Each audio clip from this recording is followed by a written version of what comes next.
அமாவாசை அன்னைக்கு புது கார் வாங்கலாமா, புது தொழில் தொடங்கலாமா, பேங்க்கில் பணம் டெபாசிட் பண்ணலாமா அப்படின்னா பண்ணலாம். ஆனால் அமாவாசையினுடைய முற்பகுதியில் தாங்க நாம் பண்ணணும். ஏன்னா முற்பகுதி தான் குபேரனுக்கு உகந்ததாக வருகிறது. அதனால் குபேரபுரீஸ்வரருக்கு உகந்ததாக இருக்கக்கூடிய அமாவாசையின் முற்பகுதியில் நாம் இந்த மாதிரி நிகழ்வுகள் எல்லாமே பண்ணலாங்க. ஆனால் அமாவாசை திதியோட பிற்பகுதியில் எதையுமே பண்ணக்கூடாது. முன்னோர்களை நினச்சி வணங்குறது, தான தர்மங்கள் செய்கிறது, மூலிகை மருந்து தயாரிக்கிறது, அதாவது மருந்து கொண்டு வந்து தயாரிக்கிறது, இதெல்லாம் தாங்க அதில் செய்யணுங்க. குறிப்பாக அமாவாசை அன்னைக்கு நாம் எதெல்லாம் தானம் கொடுத்தோம்னா நமக்கு மிகப்பெரிய அதிர்ஷ்டம் அதிகமாகும், நம்முடைய கர்ம வினைகள் நீங்கும் அப்படின்னு பார்க்கணுங்க. பழைய நூல்களில் இதெல்லாம் சொல்லப்பட்டிருக்கு. ஓலைச்சுவடி நூல்களில், அரிதான சித்தர் நூல்களில் இதெல்லாமே சொல்லப்பட்டிருக்கு. காலப்பிரகாசிங்கிற நூல்லையும் இது பற்றி அழகாக சொல்லப்பட்டிருக்குங்க. குறிப்பாக பார்த்தோம்னா நம்முடைய முன்னோர்கள் தெரிந்தோ தெரியாமலோ, அறிந்தோ அறியாமலோ, புரிந்தோ புரியாமலோ சில தவறுகள் செய்திருக்கலாம். அது அந்த வம்சத்தை பாதிக்கக்கூடியதாக இருக்கும்.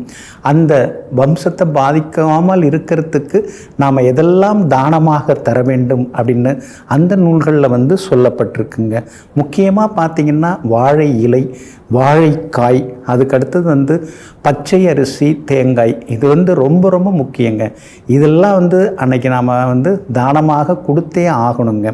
அதுக்கு அடுத்ததாக பார்த்திங்கன்னா 5 வகையான நாட்டு காய்கறிகள் தரணும் அப்படின்னு சொல்லப்பட்டிருக்கு. இந்த கேரட்டு, பீட்ரூட்டு அந்த மாதிரியான காய்கறிகள் கிடையாது.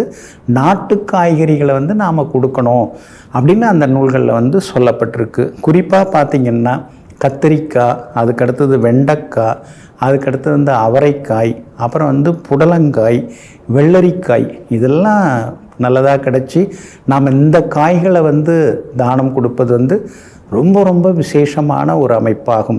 அதே மாதிரி பார்த்திங்கன்னா பூமியில் விளையக்கூடிய அந்த கிழங்கு வகைகள் இருக்கு இல்லைங்களா, அதில் 3 கிழங்குகள் மட்டும்தான் நம்ம தானமாக தரணும்.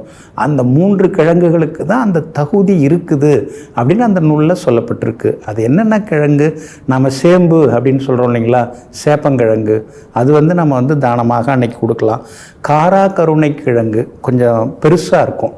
அந்த காராக்கருணை கிழங்கு அது தானமாக தரலாம். அதுக்கடுத்தது கருணைக்கிழங்கு, கருணைக்கிழங்கு இந்த சைஸில் இருக்கும், அதுவும் தரலாம். அப்போ இந்த 3 கிழங்குகள் நம்ம அன்னைக்கு தானமாக தரலாம். யாருக்கு வேணாலும் தரலாம்.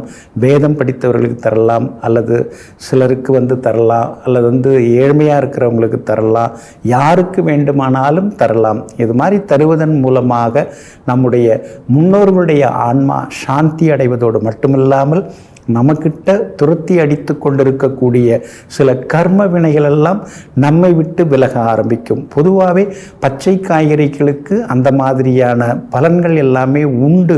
ஏன்னா பதார்த்த சிந்தாமணி மாதிரி சில நூல்கள்லையும் இதனுடைய பெருமைகள் எல்லாமே சொல்லப்பட்டிருக்குங்க.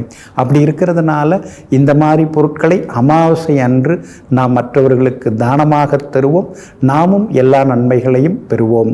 நெஞ்சிற்கினியவர்களே, புந்தி வாரமாகிய இன்றைய நாள் உங்களுக்கு பொன்னையும் பொருளையும் புகழையும் அள்ளித்தரும் அதிர்ஷ்டகரமான நாளாக அமையட்டும். மீண்டும் நாளை சந்திப்போம். நன்றியுடன் உங்கள் ஜோதிட முனைவர் KP வித்யாதரன். வணக்கம்.